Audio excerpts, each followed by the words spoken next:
안녕하세요. 돈보스코처럼 교육합시다. 최희진 가브리엘라입니다. 안녕하세요.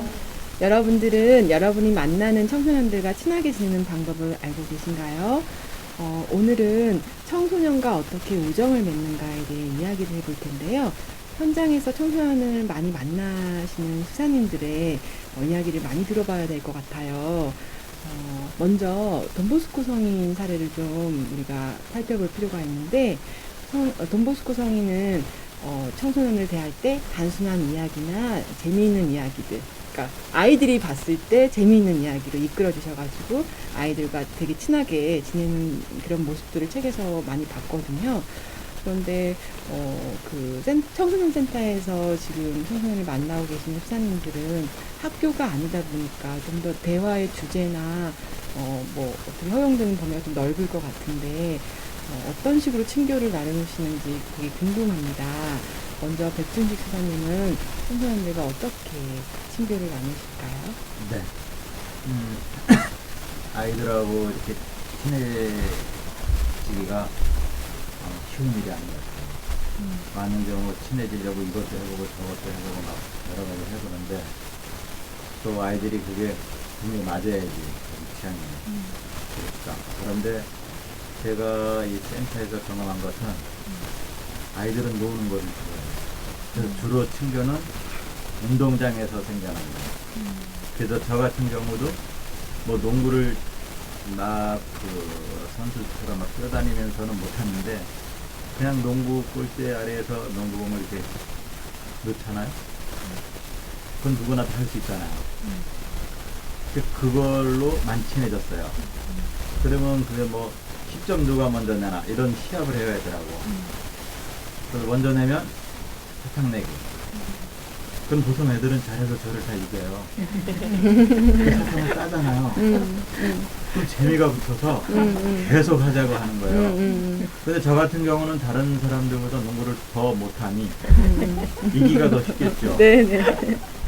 그 여러 번 하고 사탕 따먹고 그러면 이제 그게 친해지는 출발점이 되는 거예요. 네.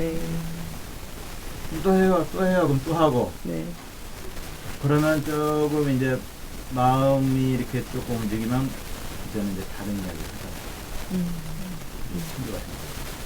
그래서 저는 제안하고 싶은 것이 집에서도 어린 아이 때부터 엄마나 아빠나 아이랑 같이 놀아주면은 그 아이는 부모님과 이렇게 친교가 생겨, 친하다.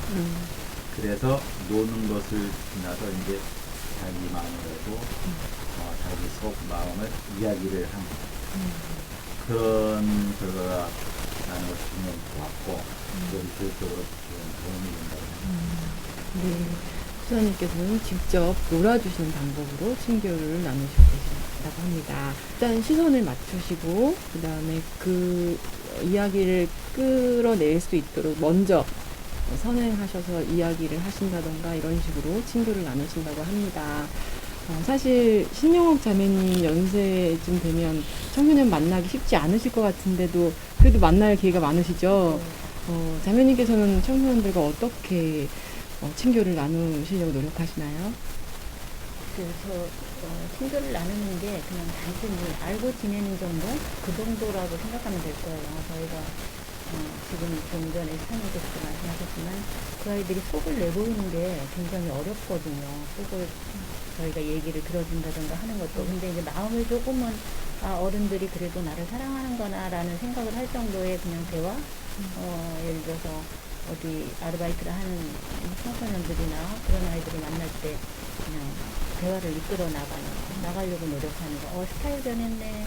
지난번에 지나가면서 보니까 그게 아니었는데, 그러면 그 아이는 나를 관심있게 보고 있었구나, 라고 생각할 수도 있고, 예를 들어서 이 핸드폰이나 이런 기종을 보면서, 핸드폰 그거 나도 갖고 싶었던 건데, 언제 산 거야? 이러고 물어보고 그러면 금방 마음을 열고 얘기를 해주고, 이제 그런 부분이 어떻게 보면 이게 오랫동안 지속될 수는 없어요. 그래도 이제 마음을 열고 그 다음에 가면 먼저 인사를 한다든지 아파트에서 이제 그런 아이들이 탔을 때 요즘 아이들이 인사할 줄을 몰라요. 대부분이 모르는 척해. 그러니까 어려워서 그런 거겠죠. 낯가림이 심해서. 그러면 내가 먼저 항상 다가가죠. 안녕하세요. 몇 층에 살아요? 이렇게 하면은 그냥 처음에는 무뚝뚝하고 몇 층이요. 그냥 이렇게 해요. 그러다가 한 두 번 만나고 그런 시간이 지나면 다음에는 지가 먼저 인사를 해요. 안녕하세요. 이러고 표정이 밝아지죠. 어른들은 어른들이라고 자기가 다가올 때 안 다가온다고 막 그러는데 그러지 말고 그냥 가서 이렇게 자유롭게 아니면 스스럼 없이 그렇게 그냥 늘 보던 사람처럼 얘기를 해주면 언젠가는 계속 만남이 이어지면 뭐 속도 내보일 수 있는 정도는 되겠죠. 그런 기회가 많이 있습니다. 네. 네, 자매님께서는 먼저 청소년들에게 다가가서 인사를 한다던가 아니면 그들의 이렇게 그들의 어떤 모습이나 이런 걸 반응해주고 그냥 같이 이렇게 소통을 나누시려고 노력하시는 것 같아요. 네, 잘 들었습니다. 자, 요즘 친구들은 자신들이 감추고 싶은 부분이 다른 사람에 보여지거나 아니면 그게 말로써 전해지거나 했을 때 상당히 예민한 부분이 있어요. 사실 부모로서도 상당히 좀 조심스러운 부분이 있는데 자매님께서는 자녀들과 이런 경험이 혹시 있으실까요? 저는 이제 솔직히 아까 그 수사님 말씀하신 것처럼 좀 아이들한테 좀 오픈을 많이 해요. 제 경험을. 근데 그거를 실패했던 경험은 있어요. 어떨 때 실패했냐면 그 동생들한테 이런 경우는 이렇게 해야 된다. 그러니까 오픈을 해서 얘기했는데 동생들이나 이렇게 아이들은 이렇게 저를 무시하더라고요. 그러니까 그래서 저는 이제 저희 자식들은 어떨까 싶어가지고 엄마가 뭐 한창 왕성했을 때 이런 일이 있었어 하고 솔직하게 얘기를 했더니 아이들은 아 그렇구나 이제 이렇게 받아들이는 거예요. 그러니까 제가 먼저 마음을 열고 오픈을 하고 그다음에 아이들이 이렇게 공유 부분 같은 거에 있어서 아이돌을 좋아한다. 그러면 그런 거 텔레비 틀어놓고 막 놀고 있으면 저도 이제 재미는 없어도 이렇게 보고 있으면 아이들이 아, 쟤 이쁘지 막 이런 식으로 이제 하는 거예요. 그럼 저는 이제 마지막으로 이제 아이들한테 그래 너무 이쁘다 그러고는 아이들이 뭐 사달라고 이제 그런 식으로 얘기하면 그런 거 좀 사주고 네, 이런 식으로 저도 마음을 오픈하면서 이제 다가올 때 받아들이고 이런 걸 서로 우리 집에 그런 환경적으로 그렇게 교육적으로 생각하고 있습니다. 그럼 아이들도 자기가 감추고 싶은 부분을 부모님한테 다 얘기하고 아 그러시군요. 그럼 자기네들이 어떤 일이 이성과 어떤 일이 있었다 이런 거를 미리 얘기를 다 해주는 거예요. 아, 네. 그러니까 먼저 부모님들이 나의 어떤 부분을 다 얘기했더니 아이들도 스스럼 없이 다 얘기를 하시는 그런 모습들인 것 같습니다. 자, 어른들이 볼 때는 청소년들이 감추고 싶은 부분이 때로는 어떻게 보면 좀 위험한 상황에 놓여서 도움이 필요해 보이기도 하거든요. 이럴 때 어른들은 어떻게 다가가면 좋을까요? 이 내용은 지금 이 책 위기 때 도와줍시다도 좀 연결해 볼 수 있는 부분인데요. 태연 학생은 친구들 사이에서도 이런 일을 종종 볼 것 같아요. 내가 봤을 때 저 친구를 좀 도와주고 싶은데 라는 그런 생각. 혹시 그럴 때 도움을 주었거나 혹은 선생님이나 친구의 부모님들이 이렇게 해줬으면 좋았을 텐데 이런 혹시 경험 있었을까요? 이런 문제들은 되게 어른들이든 청소년이든 해결하기가 되게 어렵잖아요. 다가가기도 어렵고. 네, 어려워요.